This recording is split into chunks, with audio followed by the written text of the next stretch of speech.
बच्चों, कहानी को थोड़ा सा और आगे बढ़ाते हैं और ये सवाल पिछले वाले में बचा रह गया था।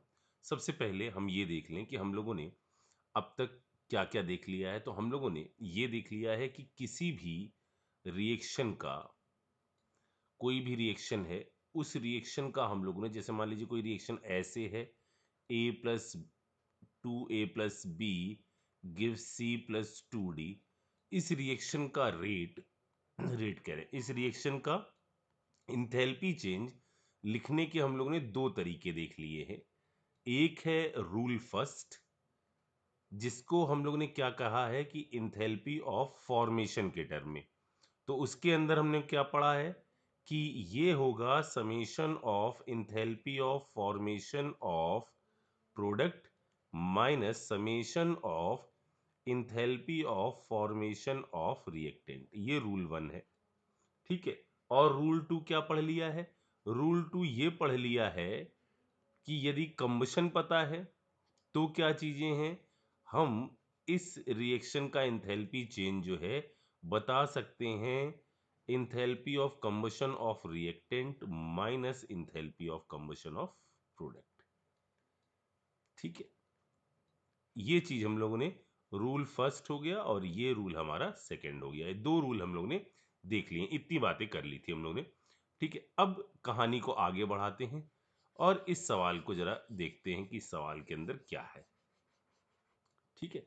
जैसे यहां आपसे कहा जा रहा है heat evolve on combustion of 1 gram starch into CO2 और H2O लिक्विड इज इतना केजी पर ग्राम, 1 ग्राम के लिए दिया गया है।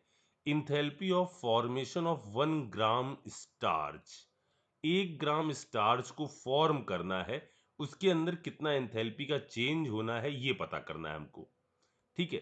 डेल्टा एच एफ की वैल्यू दी है और delta H F of water और ये दिया हुआ है, ठीक है।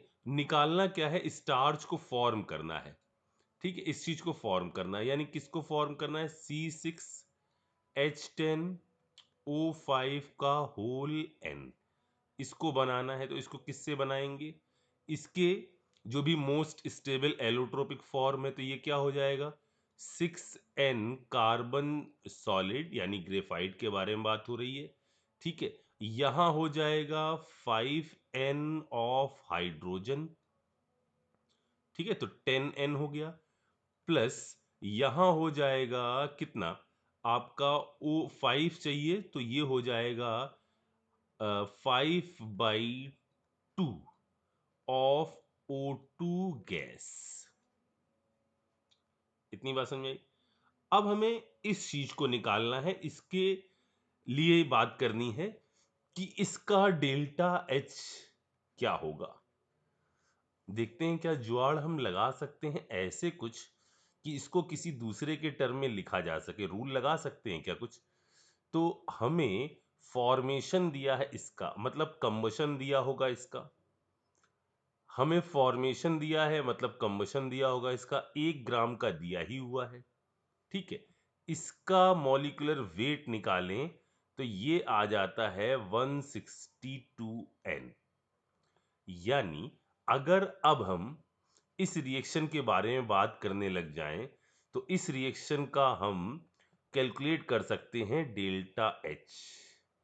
तो डेल्टा एच ऑफ रिएक्शन किसके किसके बराबर है, या तो ये बराबर है delta H of formation of starch C6H10O5 का होल n, या ये बराबर है delta H of combustion of क्या, कार्बन सॉलिड फिर हाइड्रोजन माइनस दिस, इसके बराबर है।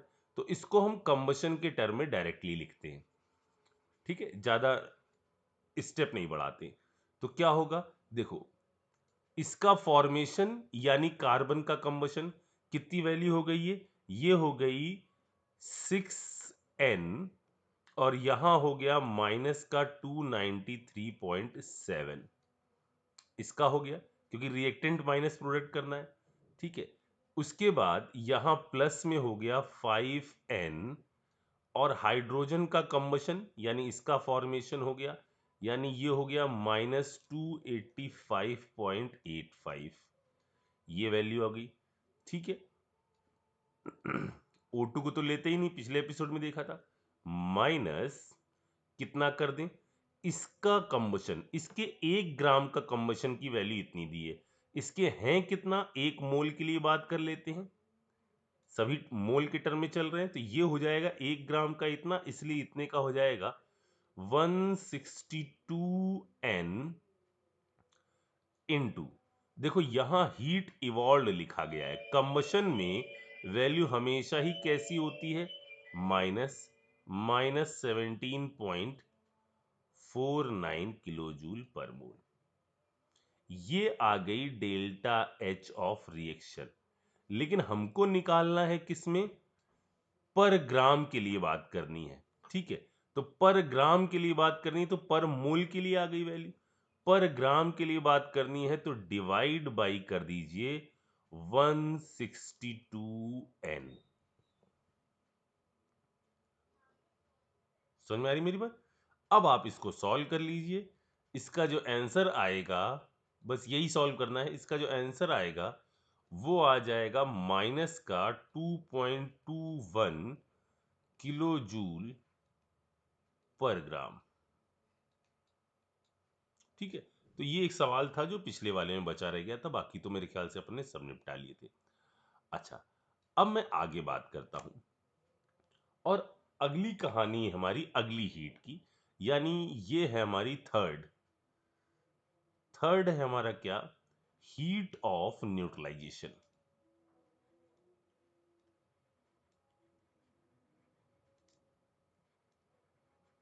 हीट ऑफ न्यूट्रलाइजेशन क्या होती है, हीट ऑफ न्यूट्रलाइजेशन जरा इसको समझते हैं।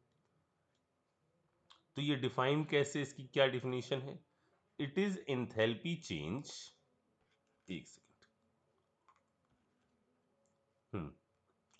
ये है आपका क्या, it is enthalpy change when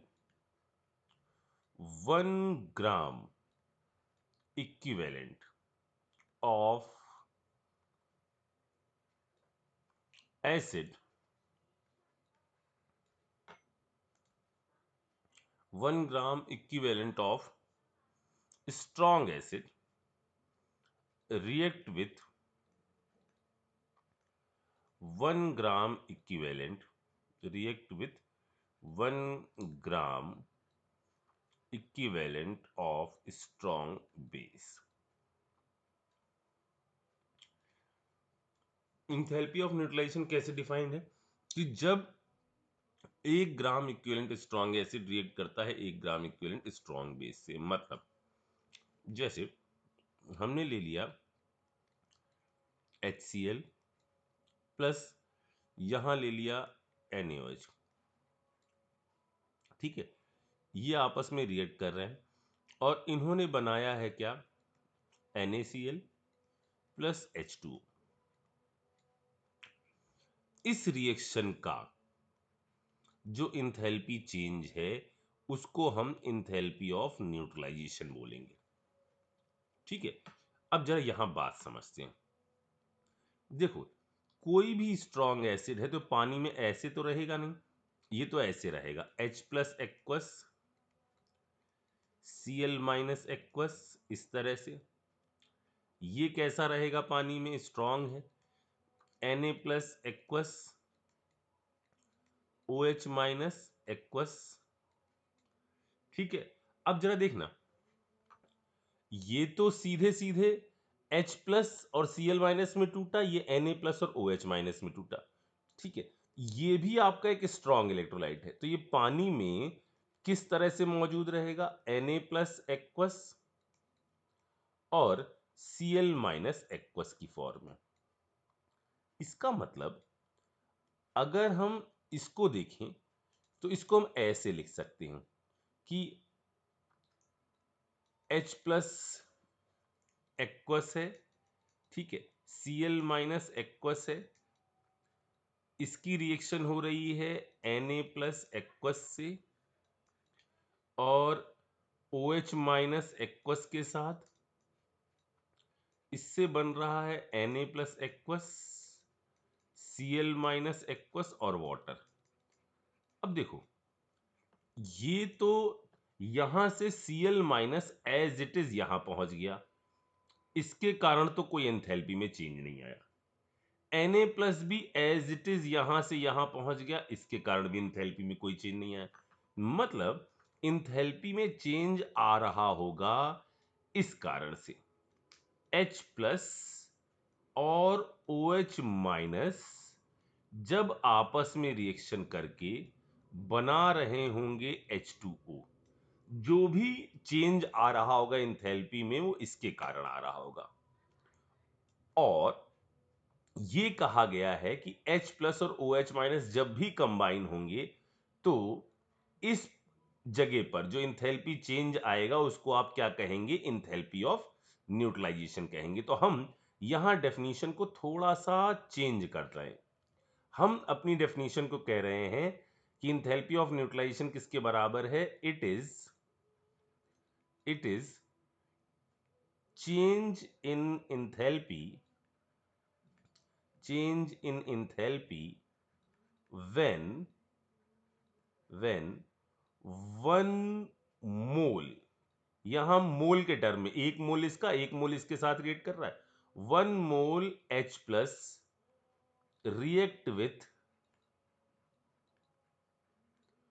one mole of OH minus, it is enthalpy change when one mole H plus react with one mole OH minus. और इसकी वैल्यू अब देखो, कहीं पर भी यदि वन मोल H प्लस और OH माइनस रिएक्ट करेगा तो जो भी हीट चेंज होगा वो क्या कहलाएगा, इंथैल्पी ऑफ न्यूट्रलाइजेशन। और इसकी जो वैल्यू होती है ना बच्चों, वो फिक्स होती है, और इसकी वैल्यू आती है 57 पॉइंट, माइनस में दोनों जुड़ रहे हैं तो एनर्जी रिलीज हो रही होगी, माइनस में 57.32 किलो जूल पर मोल, या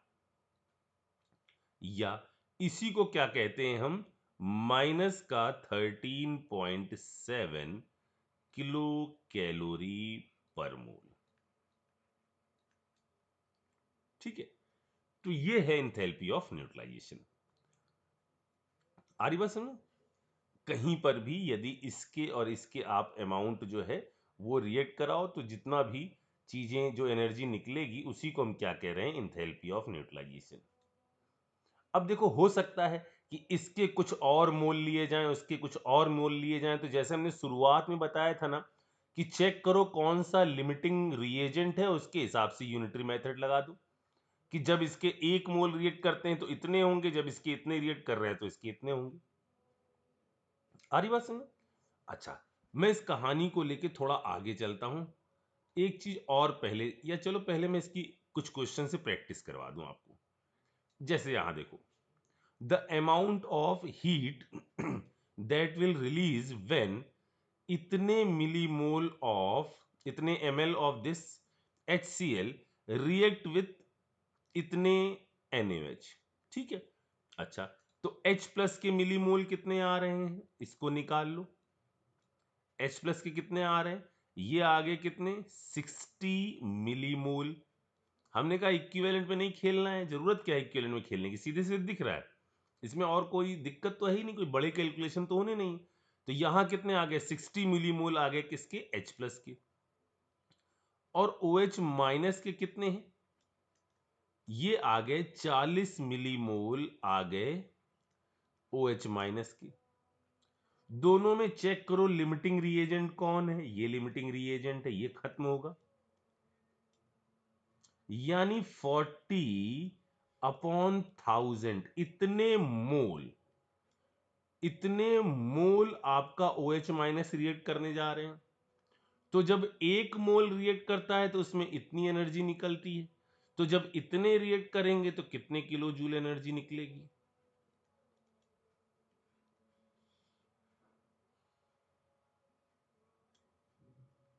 आगे बात समझ? अच्छा, एक चीज और चेक करो, ये हमने इसके बारे में बोल दिया। अब जरा एक काम करते हैं क्या ये कॉन्सेप्ट हम अगले वाले क्वेश्चन पर लगा सकते हैं? यहां चेक करो, the amount of heat released when इतने ml of H2SO4 mixed with this. तो बच्चों H प्लस कितना आ रहा है? H प्लस के मोल कितने आ रहे हैं? तो 300 मल्टीप्लाई बाई 0.2 मल्टीप्लाई बाई 2। ये चीज समझ में आई? 2H प्लस दे रहा है, ठीक है। यानी यहां से आपका कितना हो जाएगा? ये हो जाएगा 120, 12 ना, 120 मिलीमोल H प्लस के आ रहे हैं, ठीक है। OH माइनस अभी भी कितना है? OH माइनस अभी भी कितना है? 40 मिलीमोल। लिमिटिंग चेक करो, कौन सा लिमिटिंग है? तो यहां पर जो इक्वेशन बनेगी वो ऐसे बनेगी। ये सब बिल्कुल बेसिक चीजें चल रही हैं, ठीक है ना। NaOH, इसके 2 मोल, ठीक है। इसके हैं कितने? 120 मिलीमोल, इसके हैं 40 मिलीमोल। 120 यदि ये खत्म होगा तो इसको कितना खत्म होना पड़ेगा? इसको खत्म होना पड़ेगा इसका आधा, यानी 60। यानी ये पहले खत्म होगा, समझे? ये 120, इसके यदि 1 मोल रिएक्ट करता है तो इसके 2 मोल रिएक्ट करने चाहिए, सॉरी, इसके 1 मोल रिएक्ट करता है तो इसके 2 मोल रिएक्ट करेंगे। तो ये 120 है तो इसके कितने होने चाहिए? 240। अगर ये खत्म होगा यानी इसके यदि 40 मिलीमोल रिएक्ट करेंगे तो इसके कितने रिएक्ट करेंगे? इसके आधे रिएक्ट करेंगे। मतलब यही है क्या? Limiting reagent. ये लिमिटिंग रिएजेंट है। इसका मतलब यहां पर जो हीट इवॉल्व आएगा वो अभी भी कितना आने वाला है? इतने मिलीमोल डिवाइड बाई 1000 और जो भी मल्टीप्लाई बाई 57 किलो जूल पर। समझ में आ गई मेरी बात? ठीक है। तो ये इस तरह से बिल्कुल बेसिक से सवाल होते हैं। अब यहां पर अब मैं थोड़ा सा आगे बढ़ता हूं, फिर सवाल को करवाता हूं आपको। इसको भी आप नोट करिएगा, इसके बाद क्वेश्चन करेंगे। अब मान लो क्या हो कि हमारे पास एक हो वीक एसिड और एक हो स्ट्रॉन्ग बेस, और इससे कंबाइन होकर बन रहा हो ये प्लस H2O। अब यदि हम लॉजिक लगाएं तो क्या होगा? ये पूरा पूरा डिसोशिएटेड होगा क्या? नहीं। यहां आपको क्या करना पड़ेगा बच्चों? देखो, ये तो पूरा पूरा डिसोशिएटेड है, Na plus aqueous, OH minus aqueous, ठीक है। ये Na plus as it is चला गया इधर से इधर। हमें किसकी वैल्यू निकालनी है? डेल्टा H, इस रिएक्शन की वैल्यू निकालनी है। इसमें तो कोई इंथैल्पी चेंज हो नहीं रहा, ठीक है। यहां जब स्ट्रॉन्ग इलेक्ट्रोलाइट था तो आपको खड़े रहने की जरूरत नहीं थी, वो अपने आप टूट गया था। लेकिन इसको तोड़ने के लिए, इसको 100% H प्लस और CH3COA माइनस में तोड़ने के लिए कुछ एनर्जी आपको बाहर से देनी पड़ेगी, जो आप कह सकते हो इसके आयनाइजेशन की एनर्जी है। जब ये एनर्जी दोगे आप ना, तब ये टूटेगा किसमें? क्योंकि ये स्ट्रॉन्ग नहीं है। दिस प्लस H प्लस, यहां पर ये किस में आ गया? स्ट्रॉन्ग है, तो ये एज इट इज उठ के चला आया किसके अंदर? इसके अंदर, और Na प्लस के अंदर। तो अब देखो इंथैल्पी चेंज कहां पर हो रहा होगा? क्या क्या चीजें हो रही होंगी? क्या यहां कुछ एनर्जी का चेंज हुआ होगा? नहीं। क्या Na प्लस जो यहां से यहां गया, इस प्रोसेस में कोई चेंज हो रहा होगा? नहीं। क्या यहां से यहां जो CH3CO माइनस गया, क्या उसमें चेंज हो रहा होगा? नहीं। चेंज कहां कहां से हो रहा है? फिर देखो, ये एनर्जी प्लस ये दोनों कंबाइन हो रहे हैं और ये वाटर बना रहा है। मतलब अगर हम हेस लॉ लगाएं तो हेस लॉ क्या कहेगा? हेस लॉ कहेगा delta H of the reaction. इस रिएक्शन का डेल्टा H, पहले आप यहां से इन पे गए हैं, फिर आप यहां से इधर पहुंचे, तो इस प्रोसेस में एंथैल्पी चेंज कितना हुआ है?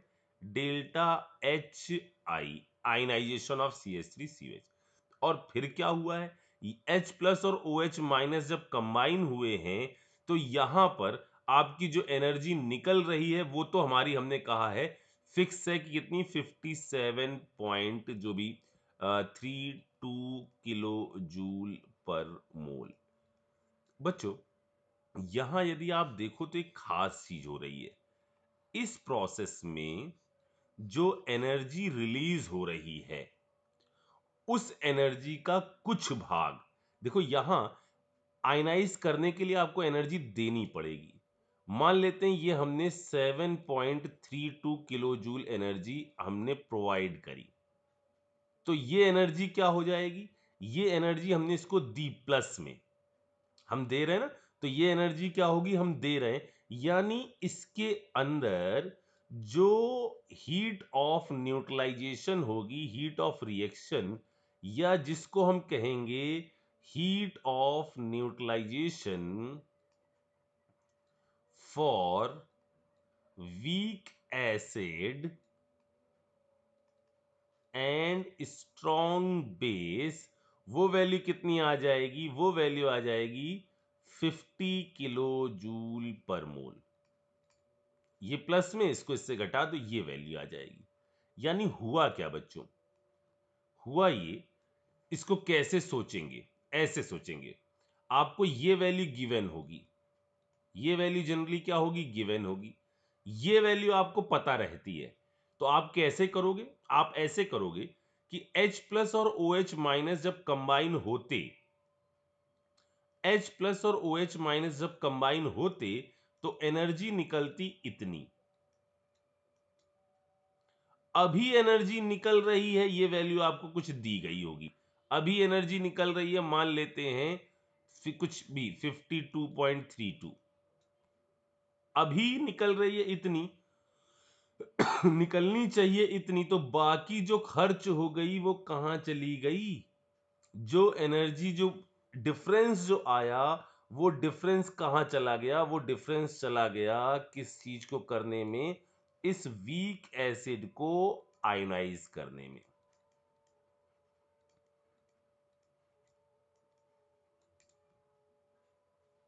आ रही बस में?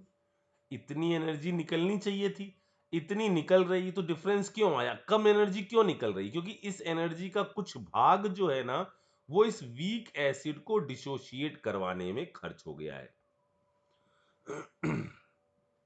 इतनी बात समझ में आ गई? अच्छा, अब प्रॉब्लम तो बहुत आसानी से हो जाती है, बस यही छोटा सा कॉन्सेप्ट दिमाग में रखो। ठीक है, जैसे मैंने आपसे कहा कि HA एक एसिड है, HB एक एसिड है। ठीक है, जब इसका न्यूट्रलाइजेशन हो रहा है तो इसके अंदर जो एनर्जी रिलीज हो रही है वो इतनी रिलीज हो रही है। मान लेते हैं दोनों वीक एसिड हैं। ठीक है, ये एक वीक एसिड है जिसके अंदर जो एनर्जी रिलीज हो रही है वो रिलीज हो रही है कितनी? इतनी। ठीक है, अब वो आपसे कहते हैं कि आप तो मुझे ये बताओ कि यदि इन दोनों एसिड का एक सॉल्यूशन, एक एसिड ए को, HA को मिलाकर हम एक सॉल्यूशन ये बना ले लें और HB को मिलाकर एक सॉल्यूशन ये ले लें, तो बताओ किस कंटेनर में मौजूद एसिड का Ka ज्यादा होगा? किसके अंदर pKa वैल्यू कैसी होगी? किसी के अंदर यदि हम एलिवेशन इन बॉइलिंग पॉइंट में बात करें तो वो किसके अंदर ज्यादा होगा, किसके अंदर कम होगा? सिमिलरली यदि हम डिप्रेशन फ्रीजिंग पॉइंट में बात करें तो किसके अंदर ज्यादा, किसके अंदर कम? तो सिंपल सी बात है, क्या लॉजिक लगाना पड़ेगा? निकलनी चाहिए इसके अंदर 57 किलो जूल पर मोल, निकल रही है 50, यानी ये आपका कैसा है? इसने ज्यादा अमाउंट में एनर्जी ली है अपने आप को डिसोशिएट करवाने के लिए। मतलब HB आपका एक वीक एसिड होगा, ज्यादा वीक एसिड होगा HA की तुलना में। वीक एसिड मींस डिसोसिएशन कम, तो Ka कम, pKa ज्यादा, अल्फा कम, I कम, तो कॉलिगेटिव प्रॉपर्टी पर उसी तरह से असर पड़ेगा कि एलिवेशन इन बॉइलिंग पॉइंट ज्यादा होगा किसके अंदर, ए के अंदर, तो यहां नंबर ऑफ पार्टिकल ज्यादा है। डिप्रेशन इन फ्रीजिंग पॉइंट ज्यादा होगा ए के अंदर। ठीक है सर, अगर दोनों वीक हो तो भी कोई दिक्कत नहीं है, जो भी डिफरेंस आएगा वो दोनों को डिसोशिएट कराने के काम आ रहा होगा। ठीक है, जैसे इस पर बेस कुछ सवाल पर मैं आपका ध्यान ले जाना चाहता हूं। जैसे ये दोनों तो अपन ने निपटा लिए, ये दोनों तो अपन ने निपटा लिए।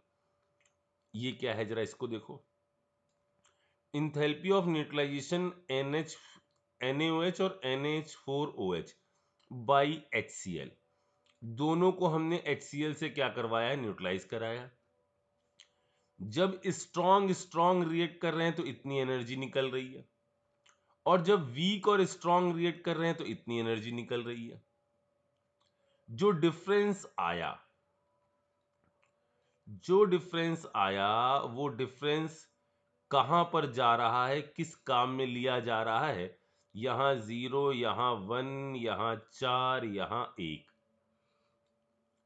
ये एनर्जी जो है वो आपकी खर्च हो रही होगी किस चीज में, enthalpy of ionization of this. नहीं आई बात समझ? आगे ना, आसान है। Heat of neutralization, heat of neutralization of this with NaOH इतना है।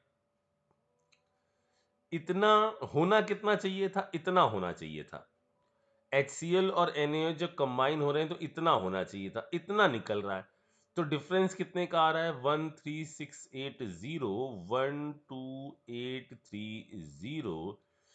यहां आया ये, यहां आया ये, यहां आया 16 8 850। ठीक है, यहां जो आ रहा है वो डिफरेंस आ रहा है 850 का।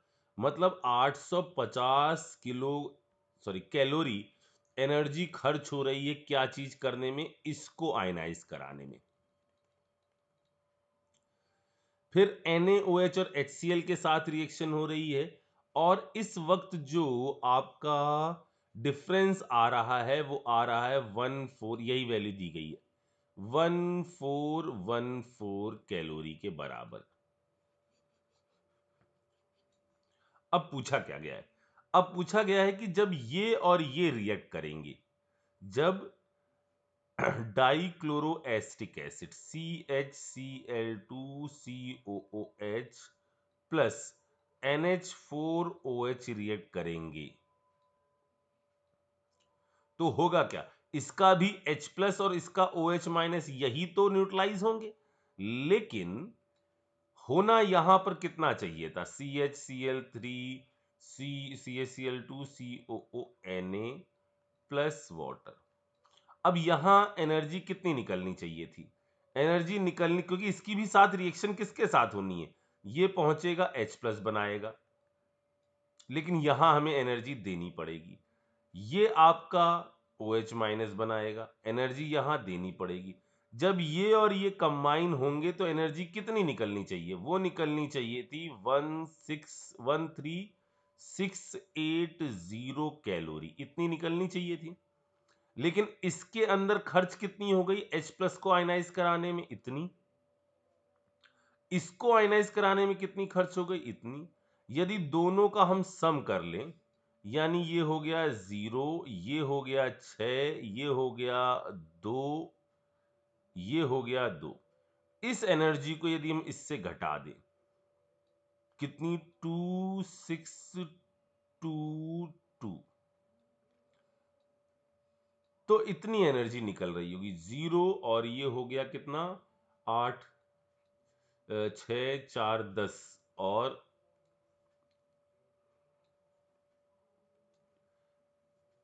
यहां पे कितना है, 6, 7, 8। ठीक है, और इधर आ जाएगा 4 और इधर आ जाएगा 1 और इधर आ जाएगा 1, यानी इतनी एनर्जी इन दोनों के रिएक्शन के बाद इवॉल्व हो रही होगी। यानी सही जवाब होगा 1120। ये सही आ गया। ठीक, तो ये इसकी कुछ वैरायटी है। एक और वैरायटी पर ध्यान देते हैं। अगली वैरायटी है enthalpy of neutralization of H3PO4। H3PO4 के अंदर 1 मोल H3PO4 कितने को H प्लस को जनरेट करवाएगा? तो ये है H3PO3, PO4 नहीं PO3, H3PO3, यानी इसके अंदर दो दो रिप्लेसेबल हाइड्रोजन होंगी। जब 1 मोल रिएक्ट करता है 1 मोल OH माइनस के साथ, तो निकलती है आपकी कितनी, 57 के आसपास एनर्जी निकलती थी, 57.32। उसकी वैल्यू इसमें दी होगी। देखो, enthalpy of neutralization of this acid is इतना, इतनी वैल्यू दी गई है। Using NaOH, if the enthalpy of neutralization of HCl with NaOH is इतनी, calculate the delta H ionization of this ion। देखो हो क्या रहा होगा, यहां से निकले होंगे, पहले इसको हमने क्या किया होगा, H3PO4 को हमने कुछ हीट दी होगी क्योंकि वीक है, कुछ हीट इसके आयनाइजेशन के लिए दी होगी, तो इससे 2 H प्लस निकले होंगे। ये 2 OH माइनस के साथ रिएक्शन करके क्या बना देंगे, ट्वाइस ऑफ H2O बना देंगे। इस प्रोसेस में निकलनी कितनी चाहिए एनर्जी, इस प्रोसेस में एनर्जी निकलनी चाहिए थी 55.84 मल्टीप्लाई बाई 2 के बराबर। बट निकल कितनी रही है, ये निकल रही है 106.68 के बराबर। दोनों का जो डिफरेंस आएगा वो किस काम में आ जाएगा, इसको आयनाइज कराने के काम में आ जाएगा।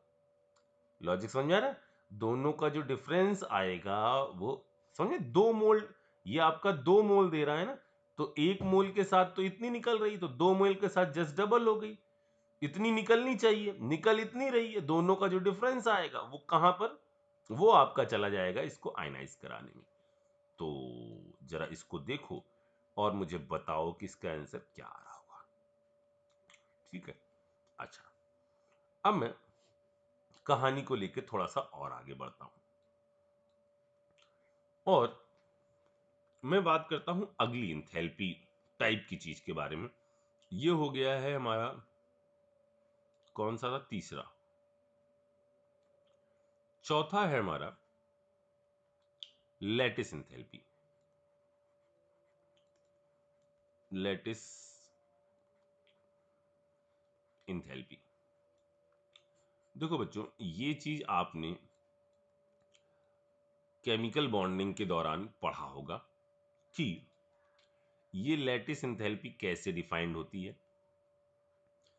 It is enthalpy, born Haber cycle पढ़ा होगा ना, it is enthalpy change when 1 mole of ionic lattice is formed from its constituent gaseous ion। Constituents gaseous ion, ये टर्म इंपॉर्टेंट है। ठीक है, क्या मतलब है इसका, यदि 1 मोल NaCl सॉलिड आपको बनाना हो तो यदि Na प्लस लिया, इसके 1 मोल को बनाना है from its gaseous ion Na plus Cl minus gaseous, ठीक है।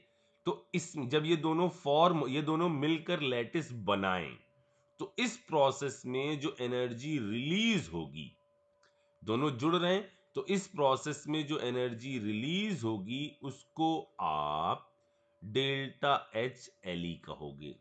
और इसका साइन कैसा होगा? ये साइन होगा निगेटिव। एक चीज और याद रखना, अगर इस लैटिस को ब्रेक करना हो और इसको आप इसकी लैटिस एनर्जी के बराबर एनर्जी सप्लाई कर दो, इसकी लैटिस एनर्जी के बराबर इसको एनर्जी सप्लाई कर दो, तो ये किस में चेंज हो जाएगा? ये चेंज हो जाएगा अपने कॉन्स्टिट्यूएंट्स आयंस के अंदर, गैसियस आयन। अब लेकिन हम लैटिस एनर्जी ऐसे कभी निकाल नहीं पाएंगे इस तरह से, क्योंकि एक आइसोलेटेड गैसियस एटम फॉर्म करना और उसको बनाना ये तो इम्पॉसिबल है, ठीक है। ये तो सिर्फ थ्योरेटिकल चीजें हैं, इसको हम निकालते हैं बॉर्न हैबर साइकिल से। Find through lattice energy find through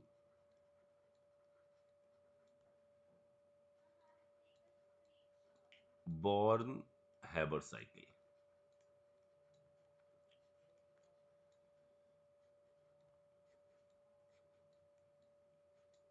ठीक। जैसे बॉर्न हैबर साइकिल में हम इनडायरेक्ट वे से इस चीज को पता करते हैं। जैसे मान लो हमने कहा कि हमारे पास एक कंपाउंड है MX सॉलिड, ठीक है। एक कंपाउंड है हमारे पास MX सॉलिड, या ऐसा करते हैं कि मैं इसको क्या कर दूं, इसको मैं ले लेता हूं MgO, ऐसा कर लेता हूं MgO सॉलिड, ठीक है।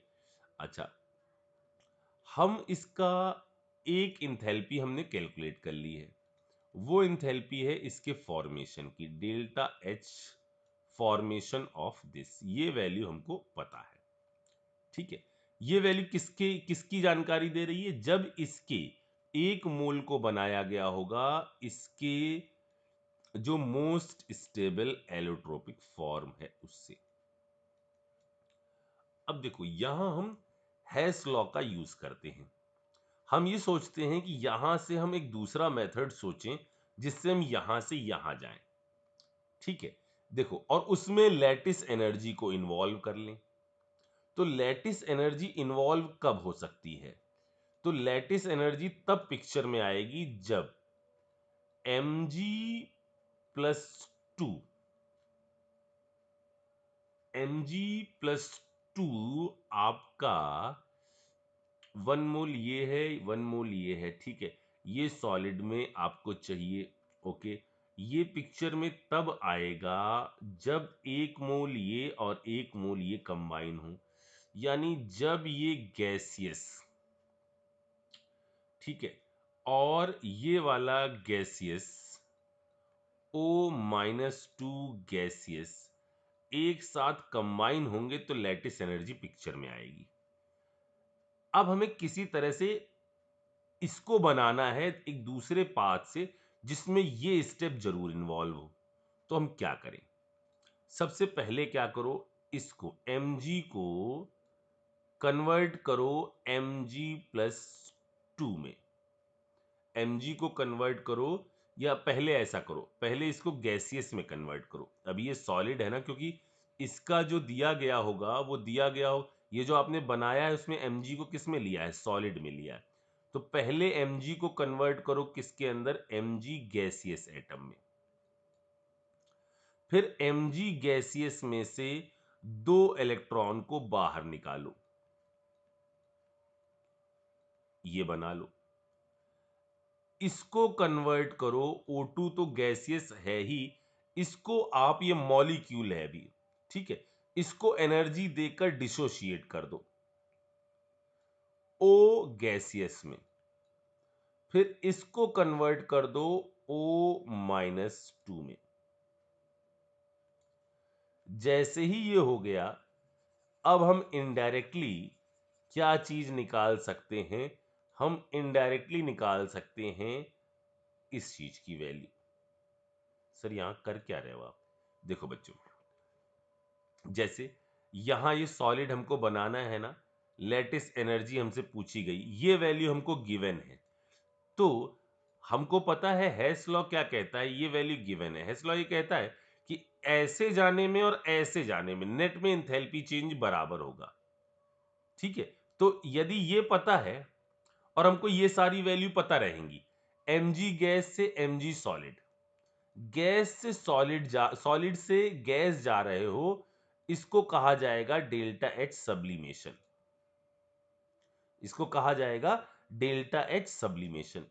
यहां mg से आपने एक इलेक्ट्रॉन निकाला, तो आपको IE1 प्लस IE2 इन दोनों इंथैल्पीज की, इन एनर्जी की वैल्यू पता होंगी।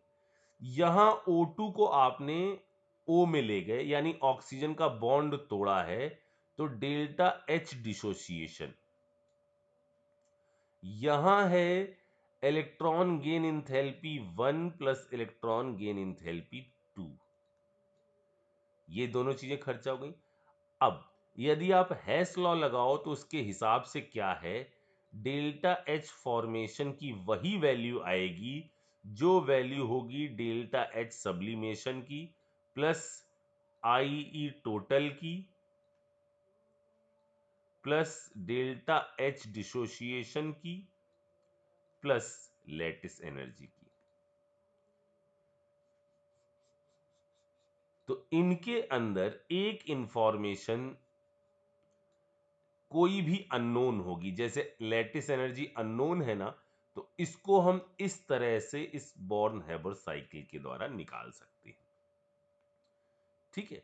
बहुत आसान है यार। देखो, इसको ले जाना, इस लैटिस एनर्जी क्या है? लैटिस एनर्जी वो एनर्जी है जो, यहां ये एनर्जी कैसी होंगी, एनर्जीज जरा देखो, एक सेकेंड, एनर्जीज जरा देखो कौन कौन सी होंगी। सब्लिमेशन के लिए दी जाने वाली एनर्जी दोगे आप तो पॉजिटिव होगी, सब्लिमेशन के लिए आप क्या कर रहे होगे, पॉजिटिव। आयनाइजेशन के लिए एनर्जी क्या होगी, पॉजिटिव। डिसोसिएशन के लिए एनर्जी क्या होगी, पॉजिटिव। इलेक्ट्रॉन गेन इंथैल्पी की वैल्यू, पहली इलेक्ट्रॉन गेन इंथैल्पी, दूसरी वाली इलेक्ट्रॉन गेन इंथैल्पी तो पक्का पॉजिटिव होगी। पहली वाली इस बात पर डिपेंड करती है कि ये आराम से इलेक्ट्रॉन लेना चाह रहा है या नहीं इलेक्ट्रॉन लेना चाह रहा है, ठीक है, तो वैल्यू दी जाएगी, उसको जोड़ देना। लैटिस एनर्जी कैसी होगी, लैटिस एनर्जी आप दोनों को कंबाइन कर रहे हो, तो इसमें एनर्जी क्या होगी, बाहर निकलेगी। इन सब को उठाकर जोड़ देना साइन लगाकर, जो भी चीज अननोन है वो पता चल जाएगी। सर एक सवाल, ओके, इस पर हमने क्वेश्चन कुछ लिखा है क्या? लिखा तो होना चाहिए, हाँ, ये है। देखो, बिल्कुल ऐसा ही क्वेश्चन में लिया है, आपको इंफॉर्मेशन क्या दी गई है?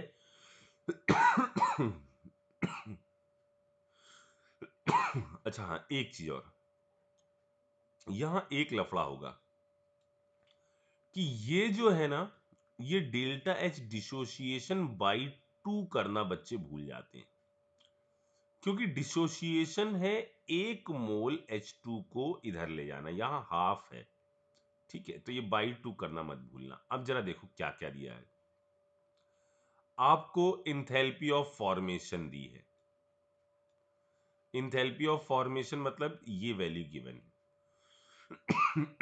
लैटिस एनर्जी भी गिवन है, फर्स्ट इलेक्ट्रॉन गेन इंथैल्पी भी गिवन है, बॉन्ड डिसोसिएशन एनर्जी भी गिवन है, फर्स्ट आयनाइजेशन एनर्जी भी गिवन है, सेकंड भी गिवन है, सब्लिमेशन भी गिवन है। पूछा जा रहा है कि find second electron gain affinity, तो एक बार पहले आप खुद से उस बॉर्न हैबर साइकिल को बनाओ और फिर जरा जोड़कर मुझे बताओ कि इसका आंसर क्या आ रहा है। ठीक है। इसके आगे मैं इसके अंदर कुछ थोड़ी अजीब टाइप की जिसकी हमको ज़्यादा ज़रूरत नहीं पड़ती है, उन इंथैल्पीज के बारे में बात कर लेता हूँ। जैसे यहाँ पर हमारी आ गई थी लैटिस हो गई, 3 ऊपर का 3, 4, 5।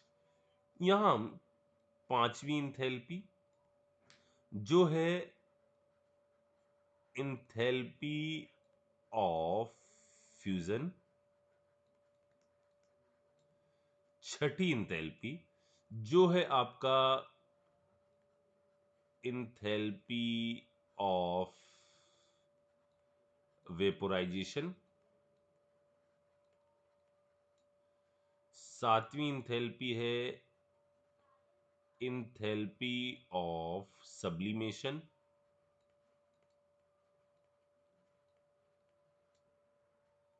और 8वीं है इंथैल्पी ऑफ